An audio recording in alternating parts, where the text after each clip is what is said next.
Hi, I'm Andrea from Pink Cake Princess. Today I'm going to show you how to use a Wilton mould to create these really simple and effective cake decorations. This is part of a Wilton mould collaboration. You can check out all these other cool projects by clicking the link on the screen or in the video description below and at the end of this video as well. All these projects were created using different Wilton moulds. The one I'm using is the Global, which inspired this particular design. Now these Wilton moulds are very easy to use. All I'm doing here is dusting it with some corn flour. I've used my corn flour bag, which there is a tutorial on my channel on how to create as well. Now that basically stops your fondant from sticking to the mould. So after I've kneaded my fondant into a small section that's roughly the same size as the mould, I'm just going to press it in gently, and then I'm going to use my palette knife just to cut off the excess. And then gently pressing it slightly around the edges to make sure that it's even before I take it out. I'm going to do that with the different portions that I want to use from the mould, and again just pressing it in and then just cutting the excess off before I smooth it over and then take it out. Now for the longer sections, I've rolled out a strip of fondant and I'm pressing that into my mould. And again trimming the excess off with my palette knife.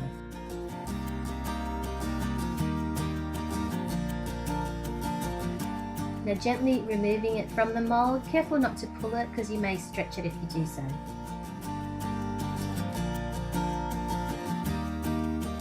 And again just repeating the other section with my green fondant. If you are liking this tutorial, don't forget to click the like button below and also save to favourites and share. So now just balling up a little ball of red fondant and then pressing it into my little circle area just to create the little button.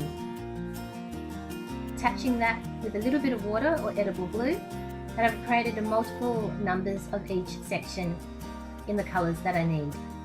Once you have all your pieces, you can assemble onto your blank cake. You can create any pattern that you want. This was just the design that I came up with. I even attached some around the cake board. So a very simple design to do. All you have to do is use your moulds, get the right quantities that you need, and then attach them in the right order, and then you have a fantastic looking cake.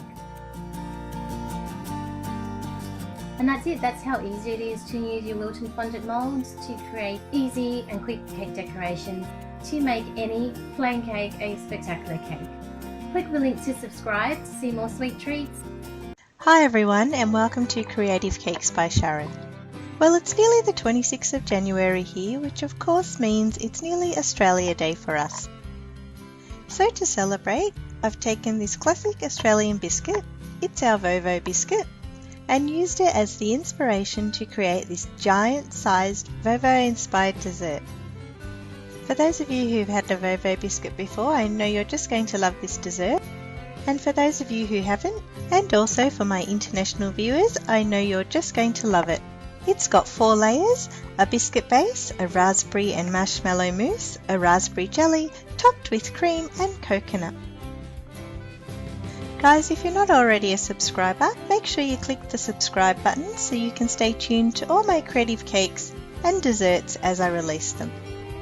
Today I'm glad to be doing a collaboration with my friend Andrea from Pink Cake Princess, and she's going to show you guys how to make this gorgeous little Australia Day cupcake topper. So make sure you head over to her channel and check out her work. I hope you're all going to try this dessert. It's absolutely delicious, and of course you can toast to us on the 26th of January. So without any further ado, let's get started, and happy Australia Day guys! So as I said, this dessert is made up of 4 layers. It has a biscuit base, a marshmallow and raspberry mousse filling, a layer of raspberry jelly, topped off with piped whipped cream and desiccated coconut. You can see all the ingredients on screen now, but the full list of quantities and equipment required as well as the recipe are located in the description box below. To make my dessert look pretty, I'm using a rectangular fluted flan or quiche pan. Even though my pan is non-stick, I want to make extra sure that my dessert's going to pop out nicely, so I'm just coating it with a little bit of butter. To make the biscuit base, I need to blend the biscuits in a food processor until they are nice and fine.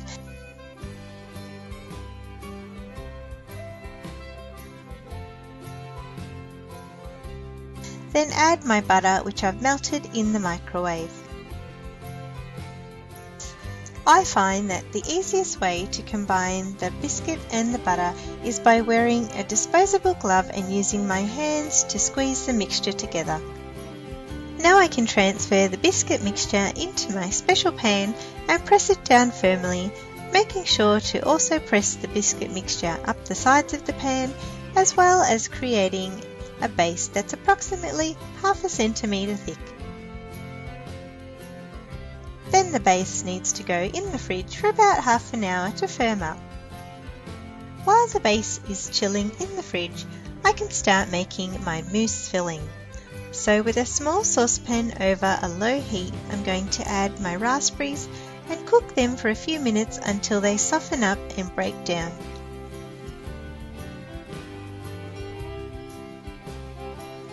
To this, I need to add my sugar, making sure it fully dissolves in the raspberries before adding the marshmallows.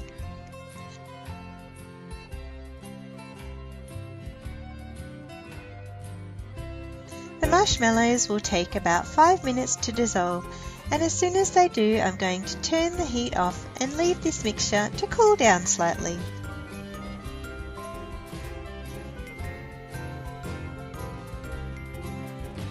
Now I need to dissolve my gelatin in some boiling water, stirring until there are no more granules.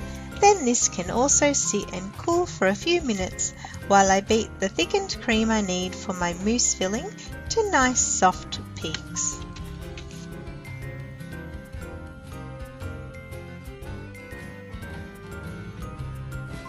It's now time to combine the raspberry and marshmallow mixture together with the dissolved gelatin and the whipped cream. I first add a little bit of this pink mixture into the cream, folding it nicely, and then add the remainder, followed by the gelatin.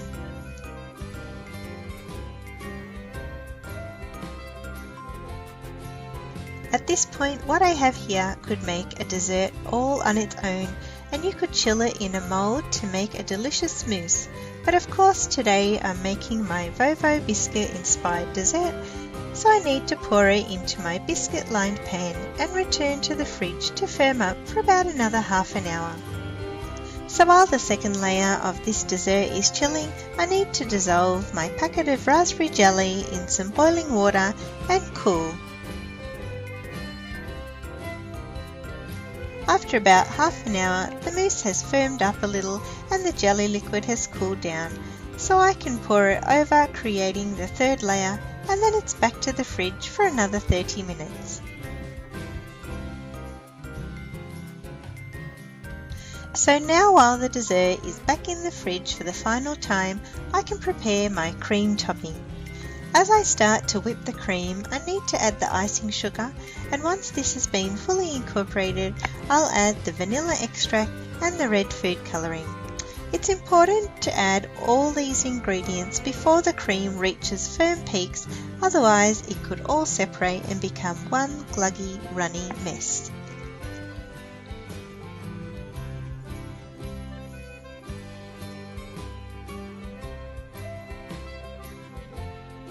So as you can see, this is what you're after. All I need to do now is transfer this into a piping bag and pipe 2 rows along either side of my dessert.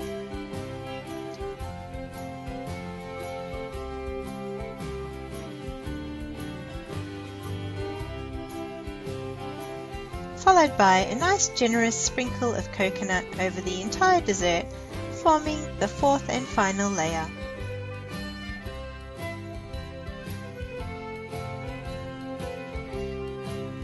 The very last thing to do, of course, is to separate the base of the pan from the sides of the pan, gently removing it and plating it up on your favourite dish.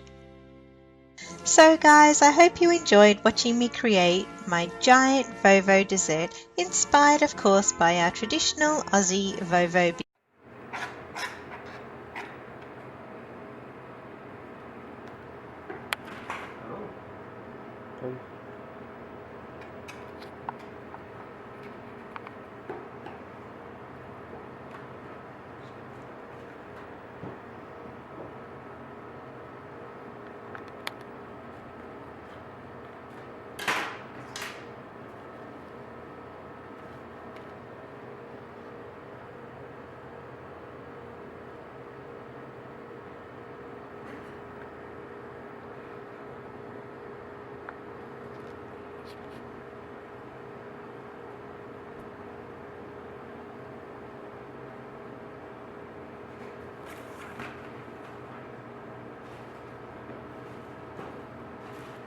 Cut more wide.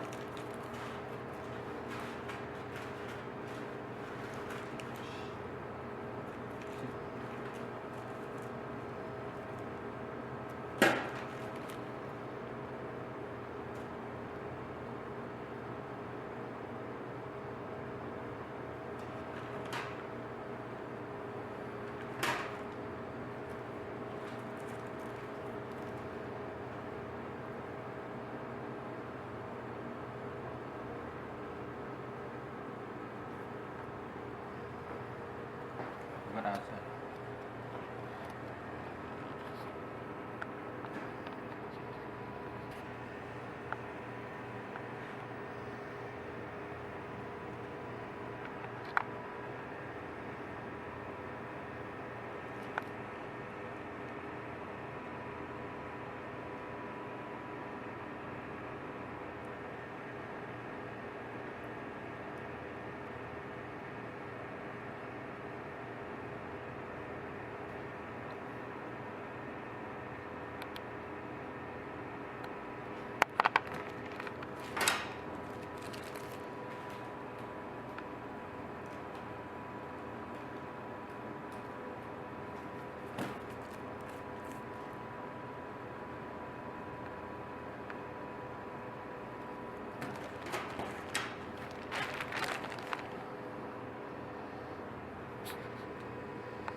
Yo.